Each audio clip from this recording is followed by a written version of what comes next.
The autumn rain drummed against the windows of Rivera's, casting dancing shadows across the warm amber lighting that had made Marcus Rivera's restaurant the most sought-after dining destination in downtown Portland. Through the floor-to-ceiling windows, he could see couples sharing intimate conversations over candlelit tables, their laughter mixing with the gentle clink of wine glasses and silverware. This was his domain, his sanctuary built from 15 years of relentless work and careful attention to every detail. Marcus adjusted his charcoal gray suit jacket and ran a hand through his dark hair, checking his reflection in the polished chrome of the espresso machine. At 30, he had achieved everything he'd dreamed of as a struggling culinary student. His restaurant boasted a 6-month waiting list. Food critics traveled across the country to sample his innovative fusion cuisine, and his bank account reflected the success he'd worked so hard to attain. Yet as he watched the satisfied faces of his patrons, Marcus couldn't shake the persistent emptiness that had been growing in his chest for months. The gentle chime of the front door drew his attention, and he moved toward the entrance with his practiced host smile. Instead of the well-dressed couple he expected, he found himself looking down at a small girl, no more than 8 years old, standing just inside the doorway. Her dark hair hung in damp tangles around a face that was too thin, too pale, with shadows under eyes that held far too much knowledge for someone so young. Her clothes were clean, but obviously second-hand, patched in places and hanging loose on her slight frame. "Please," she said, her voice barely above a whisper, "just one meal. We haven't eaten in 2 days." Marcus felt something shift inside his chest as he looked into her eyes. They were the deepest brown he'd ever seen, filled with a desperate hope that seemed almost fragile enough to shatter. The restaurant's warm ambience suddenly felt surreal.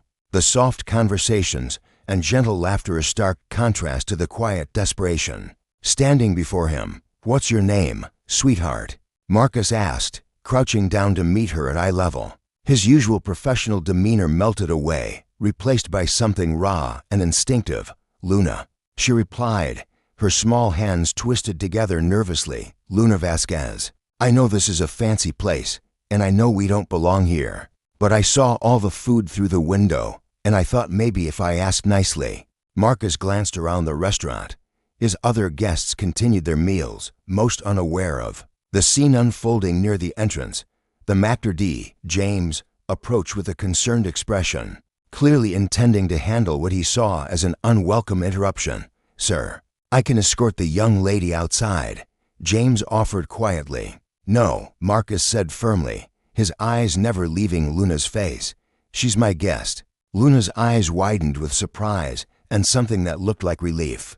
Marcus stood and gestured toward a small table near the kitchen, away from the main dining area where they could talk without disturbing his other patrons. "Come with me, Luna. Let's get you something to eat." As they walked through the restaurant, Marcus found himself seeing his establishment through new eyes. The carefully curated artwork, the imported Italian marble, the crystal chandeliers, all seemed excessive when contrasted with Luna's worn shoes and the careful way she touched nothing. As she passed, "This is the most beautiful place I've ever seen," Luna whispered as she settled into the plush velvet chair. Marcus signaled to his head chef, Antonio, who appeared with questioning eyes. "Bring us the chicken parmesan with extra bread, and make sure there's enough for 2, Marcus instructed, "and add a bowl of that vegetable soup right away." "Sir," Antonio nodded. Disappearing back into the kitchen, Marcus turned his attention back to Luna, who was staring around the restaurant with wonder. "You mentioned we haven't eaten. Who's with you?" Luna's expression grew guarded. "My sister Sophia. She's sick, and she can't work right now. I've been trying to find food, but people usually say no." "Where is Sophia now?" "She's resting. We found a place where nobody bothers us." Marcus felt his heart clench at the careful way Luna avoided details. He'd heard enough to understand they were likely homeless, but the girl's dignity in the face of such circumstances struck him deeply. Antonio returned with a steaming plate of chicken parmesan, the golden cheese bubbling, and the aroma filling the air. Luna's eyes went wide, and Marcus saw her swallow hard. "Go ahead," he encouraged. "Eat." Luna picked up her fork with careful precision, as if afraid to appear greedy or ungrateful. She took small, measured bites, but Marcus could see her fighting, the urge to devour the food quickly. Her obvious hunger and careful manners painted a picture of someone trying to maintain dignity. Despite desperate circumstances, "This is the most delicious thing I've ever tasted," Luna said between bites, her voice filled with genuine appreciation. Marcus found himself smiling, a real smile that felt foreign after months of practiced pleasantries. "I'm glad you like it. Tell me about Sophia. How old is she?" "She's 22. She used to take care of me when Mama and Papa died in the car accident. Sophia was in college, studying to be a doctor, but she had to stop to take care of me." Luna's voice grew smaller. "Then she got sick, and we lost our apartment because she couldn't work. She says it's not my fault, but I know it is." "It's not your fault, Luna," Marcus said firmly. "Sometimes difficult things happen, and it's nobody's fault." Luna looked up at him with those remarkable eyes, as if trying to decide whether to believe him. "Sophia says the same thing, but she coughs all night, and she's so tired all the time. I think she needs medicine, but medicine costs money." Marcus felt something fundamental shifting inside him. All evening, he'd been going through the motions of running his successful restaurant, but sitting across from this brave little girl, he felt more present and alive than he had in months. The success he'd built suddenly seemed hollow compared to the genuine needs sitting across from him. "Luna, would you let me help? I'd like to meet Sophia and see if there's anything I can do." Luna hesitated, clearly torn between hope and the instinct to protect her sister's pride. "She doesn't like charity. She says we'll figure it out ourselves." "What if it's not charity? What if it's just one person helping another?" Luna considered this carefully, her young face serious with the weight of decision. Finally, she nodded. "She might talk to you. You seem different from other grown-ups." "Different how? You look at me like I'm a real person, not just a problem to solve." Marcus felt his throat tighten at her words. When had he last looked at anyone that way? When had anyone looked at him that way? As Luna finished her meal, Marcus found himself making a decision that went against every practical instinct he'd developed. He was going to help this girl and her sister, not because it made business sense or enhanced his reputation, but because something in Luna's eyes had awakened a part of his heart he'd forgotten existed. "Are you ready to go see Sophia?" he asked. Luna nodded, her small hand slipping trustingly into his larger one as they walked toward the exit. Marcus caught his reflection in the window again. The same face looked back at him, but somehow everything had changed. He was about to step outside the carefully controlled world he'd built and into something unknown and potentially transformative. The rain had softened to a gentle mist, and the city lights reflected off the wet pavement like scattered jewels. Luna led him down streets he'd never explored, away from the polished district where his restaurant thrived, toward a part of the city where hope seemed as fragile as the little girl walking beside him. Marcus Rivera had no idea that this single act of kindness would completely reshape his understanding of success, happiness, and love. He only knew that Luna's quiet plea had reached something deep inside him, and there was no turning back. The abandoned warehouse stood like a forgotten monument to better times, its brick facade weathered by years of neglect and urban decay. Luna's small hand squeezed Marcus's fingers as they approached the loading dock entrance, where a gap in the corrugated metal door provided access to the makeshift shelter within. The sound of their footsteps echoed hollowly in the cavernous space, punctuated by the distant drip of water from somewhere in the darkness above. "Sophia?" Luna called softly, her voice carrying through the shadows. "I brought someone to help." Marcus's eyes adjusted slowly to the dim light filtering through broken windows high above. Gradually, he made out the careful arrangement of salvaged materials that formed their living space. Cardboard laid over wooden pallets for insulation, a collection of blankets that had seen better days, and a few personal belongings arranged with touching precision. It was clear that despite their circumstances, someone had worked hard to create a sense of home in this desolate place. A figure stirred from beneath a pile of blankets, and Marcus felt his breath catch as Sophia slowly sat up. Even in the poor light, even weakened by illness, she was strikingly beautiful. Her dark hair fell in gentle waves around a face that held the same delicate bone structure as Luna's, but matured into something that made Marcus's heart skip unexpectedly. Her eyes, when they met his, were wary but intelligent, the deep brown, holding flecks of gold that seemed to catch what little light reached them. "Luna, who is this?" Sophia's voice was hoarse, interrupted by a cough that racked her thin frame.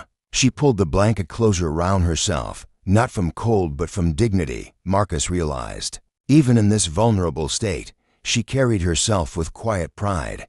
"This is Marcus," Luna said, settling beside her sister with protective devotion. "He gave me dinner at his restaurant, and he wants to help us." Sophia's gaze sharpened as she studied Marcus, taking in his expensive clothes and the careful way he stood at the edge of their space, clearly trying not to intrude. "I appreciate your kindness to my sister, Mr. Rivera. Marcus Rivera." He moved closer slowly, as if approaching a wounded animal. "Luna told me you're not feeling well. I brought some things that might help." Marcus set down the bag he'd carried from his car, filled with supplies he'd hastily gathered from a 24-hour pharmacy and grocery store. Hot soup in a thermos, antibiotics he'd convinced the pharmacist to sell him, warm blankets, and basic first aid supplies. Sophia watched his movements with a mixture of gratitude and suspicion. "That's very generous, but we can't accept charity," Sophia said, though Marcus could hear the longing in her voice as the aroma of the soup reached them. "We'll find our own way." "What if it's not charity?" Marcus found himself echoing his words. To Luna, what if it's just one person helping another who would do the same if positions were reversed? Sophia studied his face in the dim light, searching for ulterior motives or condescension. Instead, she saw genuine concern and something else she couldn't quite identify. "Why would you do this for strangers?" Marcus considered the question, surprised by its complexity. "I'm not entirely sure," he admitted. "Luna asked for help, and something about that moment changed everything for me. I've spent years building a successful business, but I can't remember the last time I felt like I was doing something that actually mattered." A coughing fit seized Sophia, worse than before, and Marcus instinctively moved closer. "Please, let me help. That cough sounds serious, and Luna is worried about you." The mention of Luna's concern seemed to break through Sophia's defenses. She looked at her little sister, seeing the anxiety and love in those young eyes, and her resistance crumbled slightly. "I think I might have pneumonia," she admitted quietly. "But hospitals are expensive, and we don't have insurance anymore." "The antibiotics in that bag might help," Marcus said gently, "and the soup is still warm. Will you at least try?" Sophia nodded reluctantly, allowing Luna to help her get comfortable while Marcus opened the thermos. The rich aroma of chicken and vegetables filled the air, and he saw both sisters' faces light up despite their attempts to hide their hunger. As Sophia sipped the soup, some color returned to her cheeks, and Marcus felt an unexpected surge of satisfaction. "This is delicious," Sophia said, her voice already sounding stronger. "Did you make it yourself?" "It's from my restaurant. I own a place downtown called Rivera's." Marcus settled onto an overturned crate, maintaining respectful distance while staying close enough to help if needed. Sophia's eyebrows rose slightly. "Rivera's? I've read about that place. The food critics call it one of the best restaurants on the West Coast." She paused, studying him with new understanding. "You must be very successful." "I suppose I am, by most measures," Marcus replied, surprised by how hollow that success felt in this moment. "But sitting here with you and Luna, I'm realizing success might mean something different than I thought." As Sophia continued eating, Marcus found himself drawn into conversation with both sisters. Sophia, despite her illness and circumstances, was clearly intelligent and well-educated. She spoke knowledgeably about literature, current events, and even offered insightful observations about restaurant management that made Marcus see his own business from new perspectives. "You mentioned you were studying to be a doctor," Marcus said.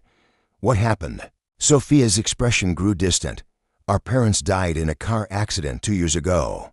I was a junior at medical school, and Luna was only 6. I had to choose between finishing my degree and taking care of her." She looked at Luna with infinite tenderness. "It wasn't really a choice at all. What about other family? Surely someone could have helped." "Our parents were immigrants from Mexico. Most of our extended family is still there, and they couldn't take on the responsibility of raising Luna. I used our parents' life insurance to support us for a while, but medical school debt and living expenses ate through it quickly. When I got sick and couldn't work at the clinic where I had a part-time job, Sophia shrugged, trying to make light of circumstances that were anything but light. Marcus felt anger building in his chest, not at Sophia or Luna, but at a system that could allow someone so intelligent and caring to fall through the cracks. Have you thought about going back to school, finishing your degree? Sophia laughed, but there was no humor in it. With what money? Besides, Luna needs stability, not a sister who's buried in textbooks and clinical rotations. Luna needs her sister to be happy and fulfilled, Marcus said quietly. And from what I can see, you were meant to be a doctor. Something flickered in Sophia's eyes, a brief glimpse of the dreams she'd buried. It doesn't matter now. This is our reality. Marcus wanted to argue, to tell her that reality could be changed, but he sensed that pushing too hard to fast would only make her retreat further. Instead, he focused on immediate concerns.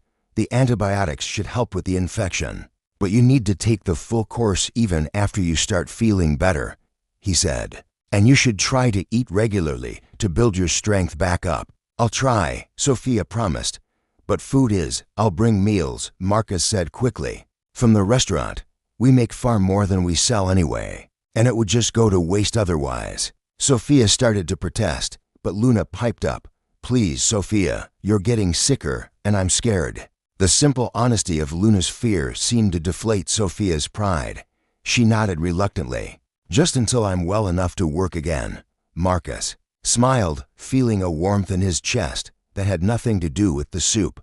Just until then. As the evening wore on, Marcus found himself reluctant to leave. The conversation flowed naturally between the three of them, punctuated by Sophia's occasional coughs and Luna's innocent observations that made them all laugh. Marcus discovered that Sophia had a sharp wit and a generous spirit that shone through.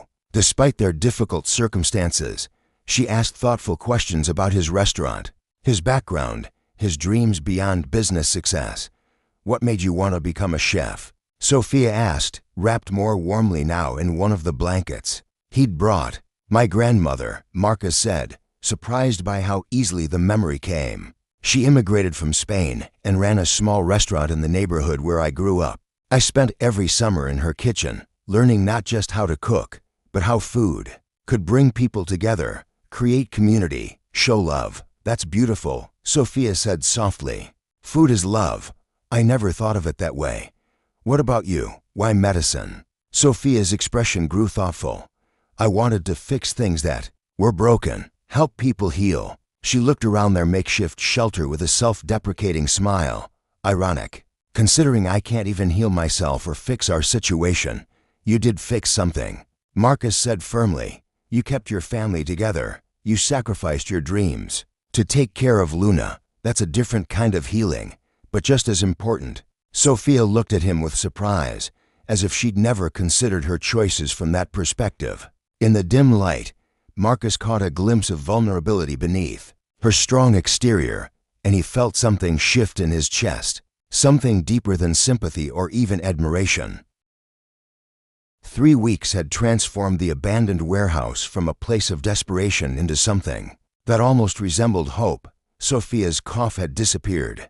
Her cheeks had regained their natural color, and Luna's laughter echoed more frequently through the cavernous space. Marcus found himself arriving earlier each day, staying later each evening, drawn by conversations that challenged his mind and a growing warmth in his chest. Whenever Sophia smiled, he'd installed a small generator and some basic lighting, claiming it was for safety reasons, but really because he wanted to see Sophia's expressions clearly when she talked about the books she'd managed to salvage from her old life. They would sit for hours discussing everything from philosophy to cooking techniques. While Luna worked on homework, Marcus had helped her enroll through a local community program. You know, Sophia said one evening as they shared takeout from his restaurant, I've been thinking about what you said regarding going back to school. Marcus's heart jumped, though he tried to keep his expression neutral. And maybe it's not impossible, There are programs for people in difficult situations,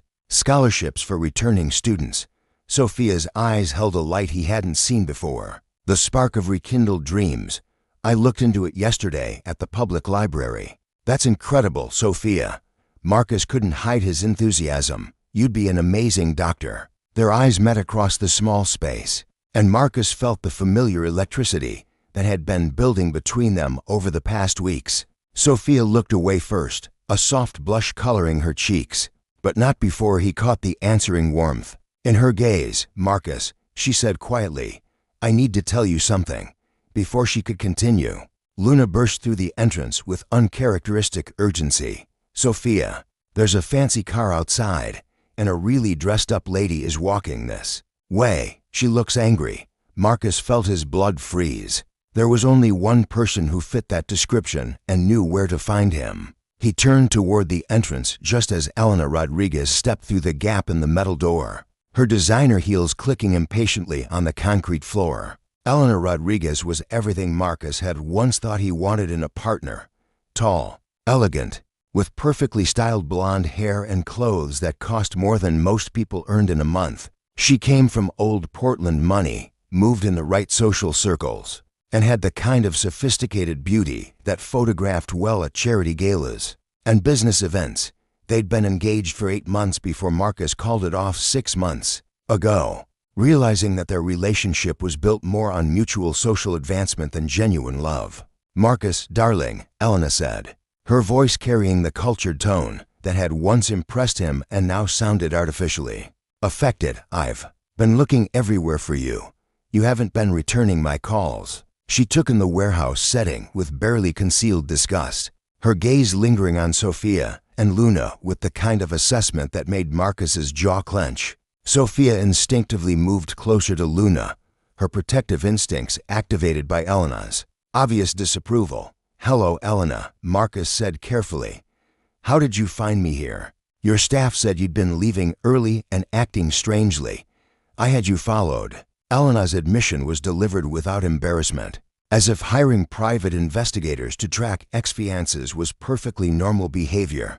Marcus, what are you doing in this place? And who are these people? Sophia stood slowly, her dignity intact despite the circumstances. I'm Sophia Vasquez, and this is my sister Luna. Marcus has been kind enough to help us during a difficult time. Elena's perfectly shaped eyebrows rose as she took in Sophia's simple clothes and the makeshift living arrangement. I see. Well, that's very charitable of you, Marcus. But surely there are proper organizations to handle this sort of thing. Marcus's voice carried a warning edge. Elena waved dismissively at the warehouse space. Homeless people, Marcus. It's not your responsibility to personally rescue every stray you encounter. The word stray hit Sophia like a physical blow. Marcus saw her flinch and take a small step backward, her newfound confidence crumbling under Elena's casual cruelty.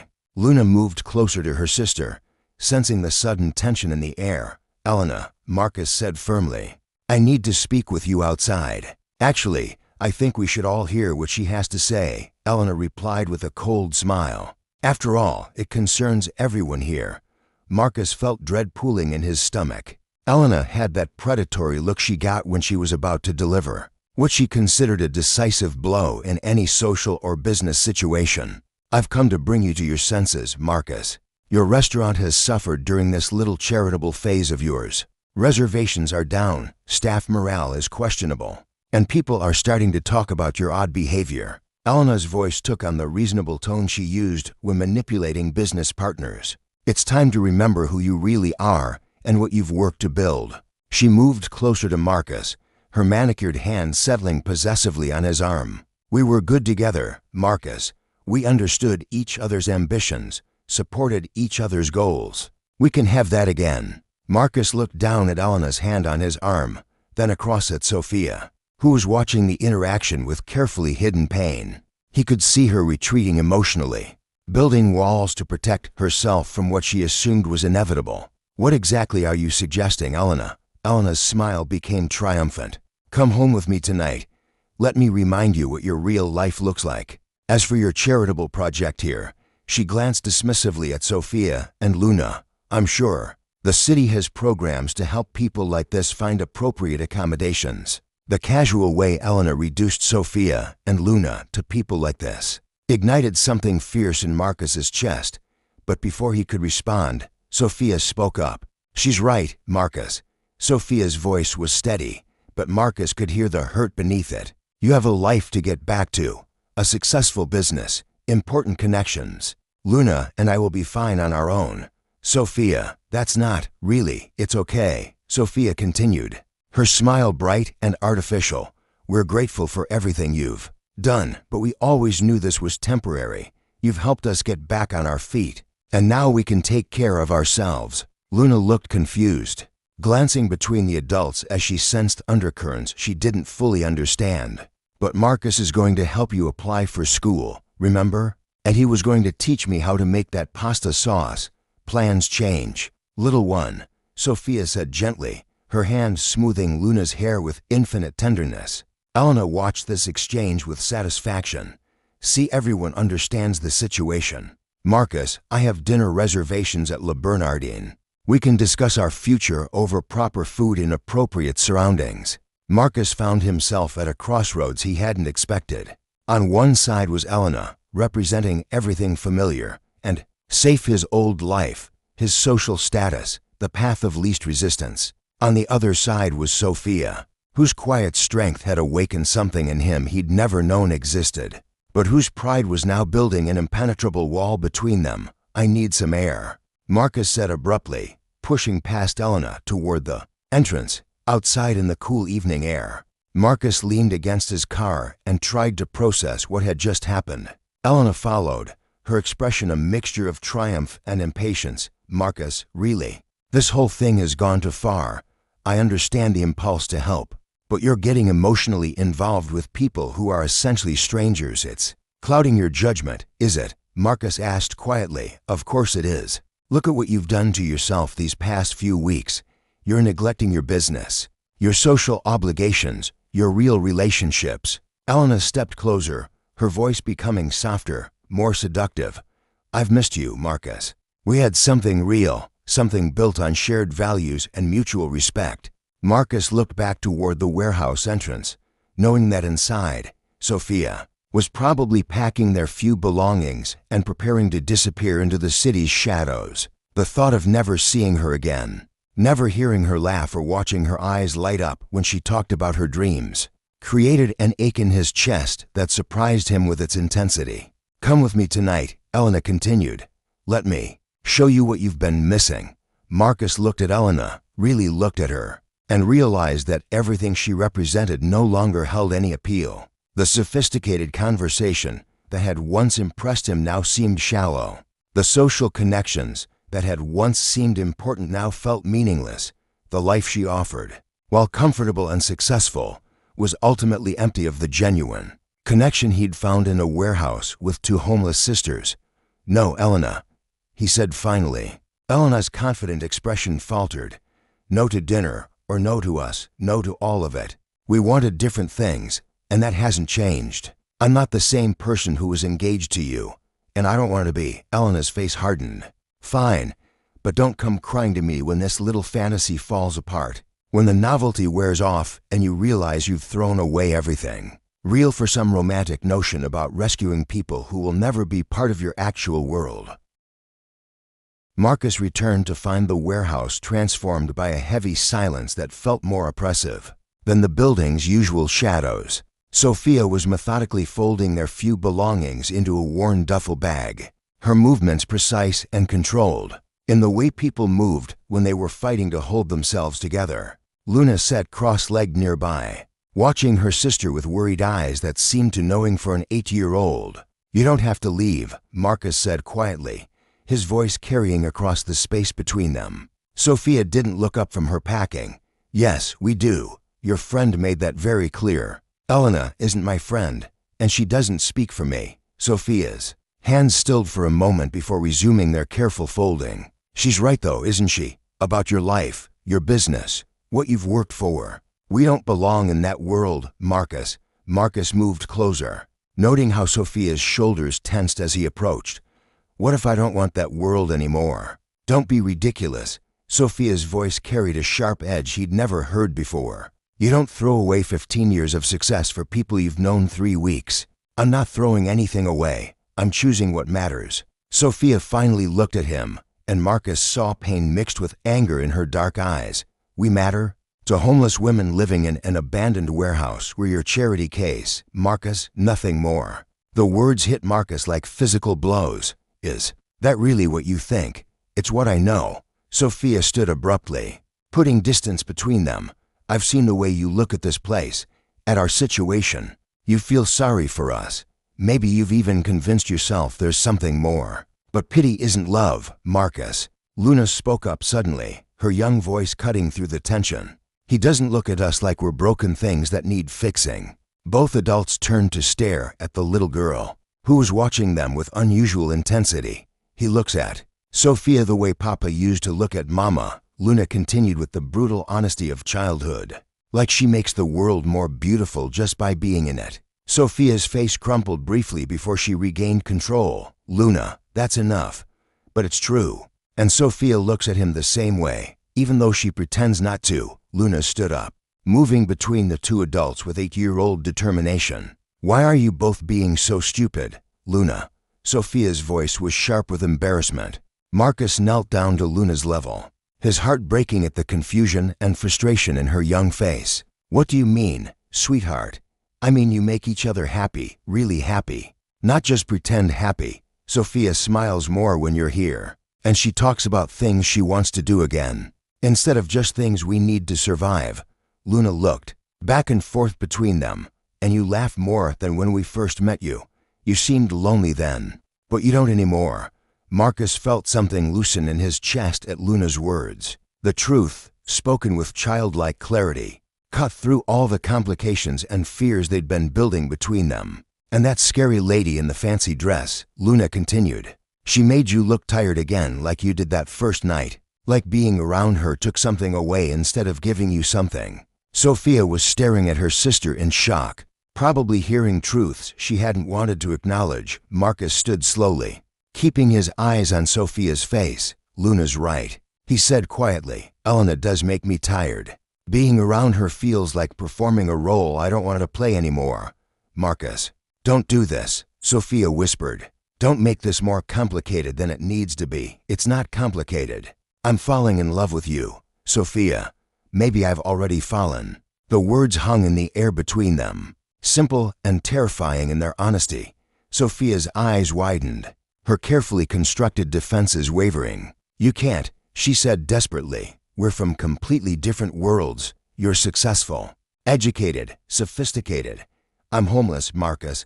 I can't even take care of myself, let alone stop. Marcus interrupted firmly. Just stop. You're one of the strongest, most intelligent, most caring people I've ever met. You sacrificed your dreams to take care of Luna. You've kept your dignity in impossible circumstances. And you've made me remember what it feels like to care about something bigger than myself. Sophia shook her head, tears threatening. That's not enough. Love isn't enough when the practical realities.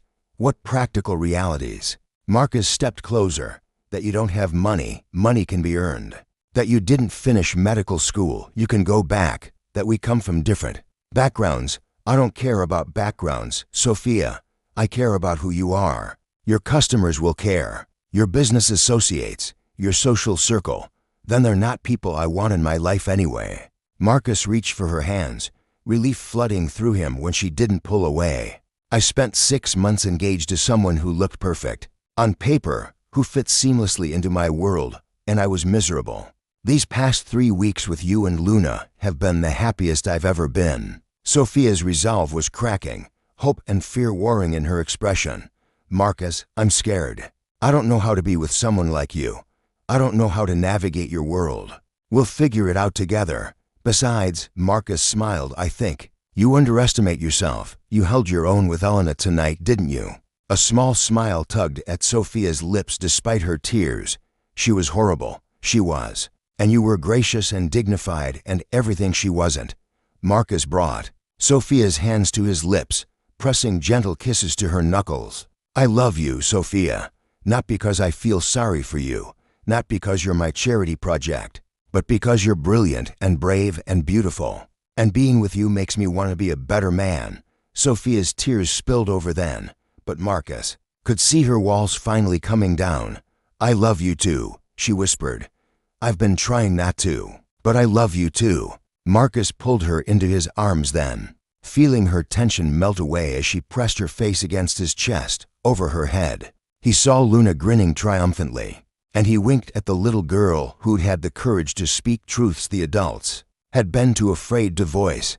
"So what happens now?" Sophia asked, her voice muffled against his shirt. "Now we stop hiding from this," Marcus said, pressing a kiss to the top of her head. "We face whatever challenges come together, and we start building something real." Sophia pulled back to look at him, searching his face for any sign of doubt or hesitation. Finding none, she rose on her toes and kissed him softly, tentatively, as if she couldn't quite believe this moment was real. The kiss was everything Marcus had imagined and more, sweet and gentle, but with an underlying current of passion that promised depths yet to be explored. When they finally broke apart, both were breathing unsteadily. "There's still so much to figure out," Sophia said, though she made no move to leave his arms. "We have time," Marcus assured her.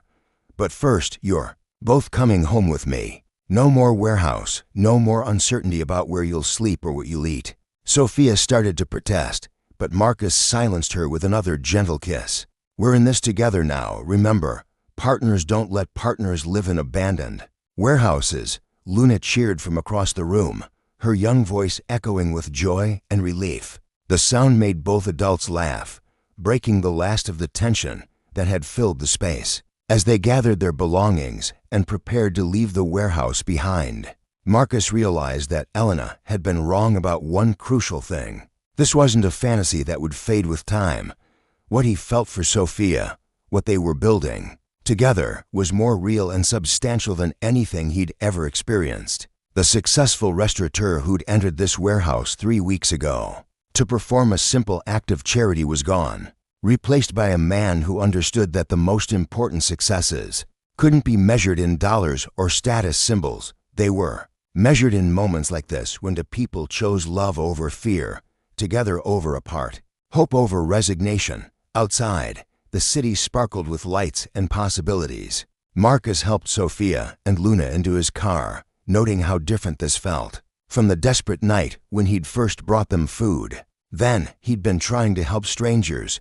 Now he was taking his family home. As they drove through the streets toward his apartment, Sophia's hand found his across the console. The simple touch sent warmth spreading through his chest, along with the certainty that whatever challenges they faced going forward, they would face them together. The choice had been made, and Marcus had never been more sure of anything in his life.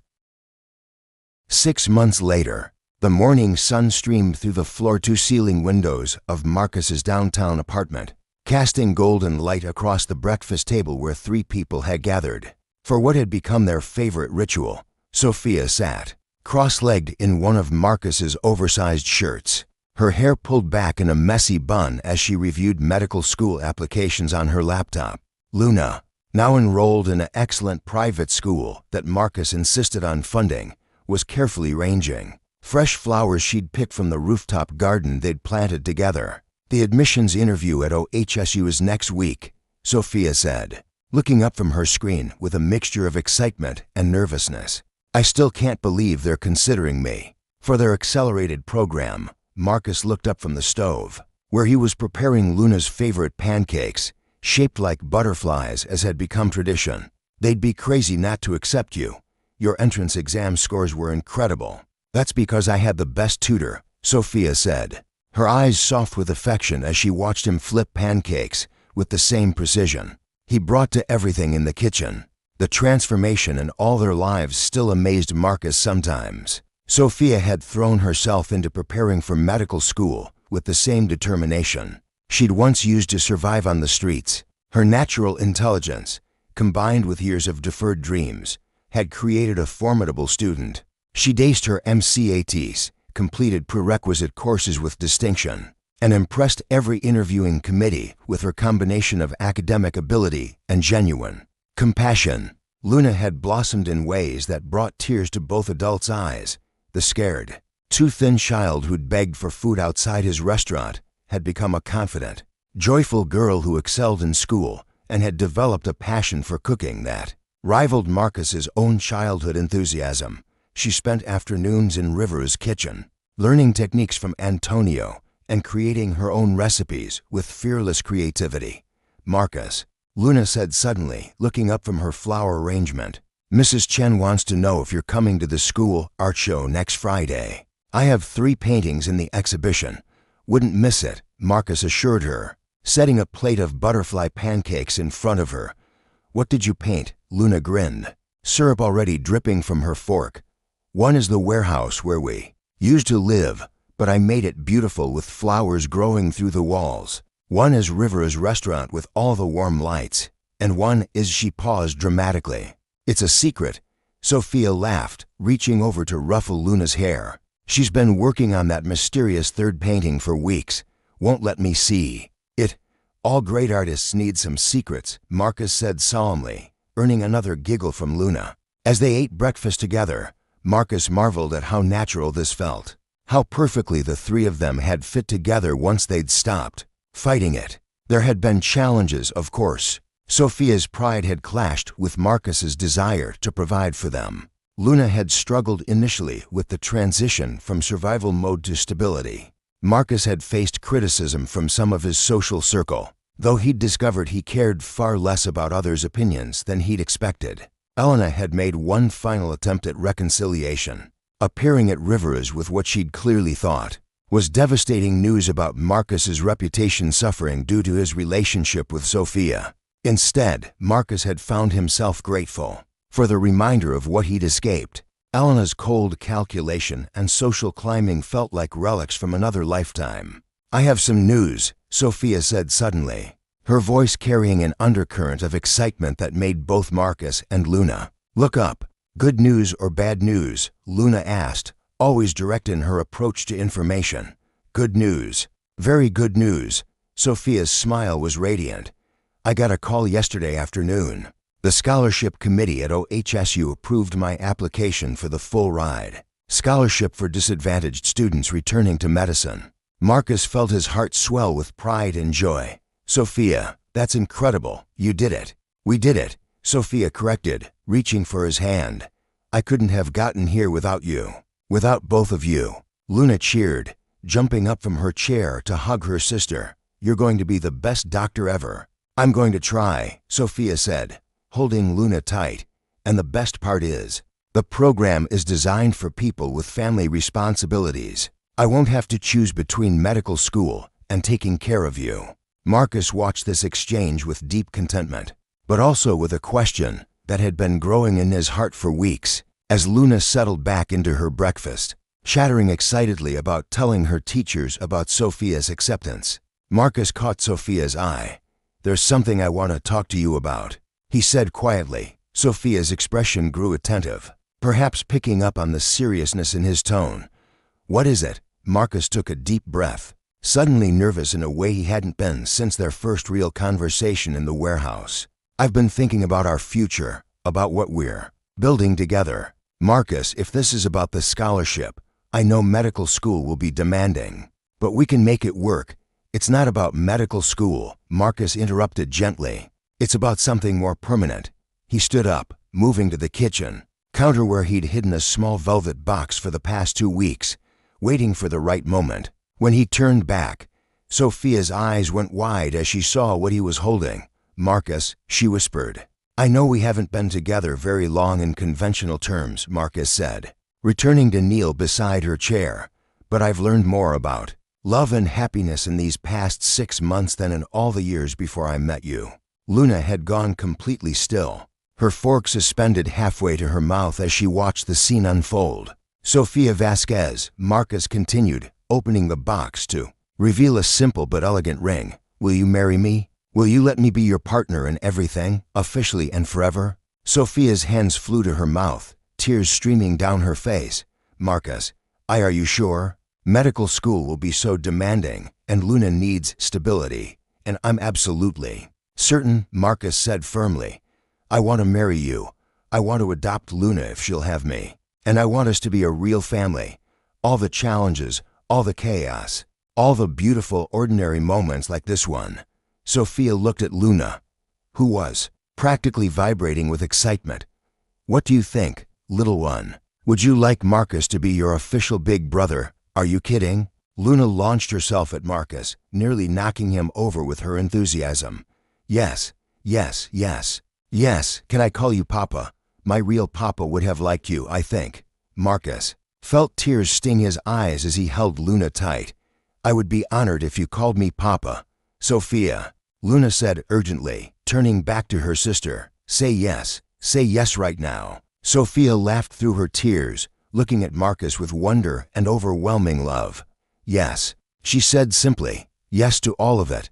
Yes to forever. Marcus slipped the ring onto her finger with shaking hands, then pulled both Sophia and Luna into his arms. The three of them stayed like that for long moments, holding each other in the golden morning light, sealing their commitment to the family they'd chosen and fought for. I have a confession, Luna said eventually, her voice muffled against Marcus's shoulder. What's that, sweetheart?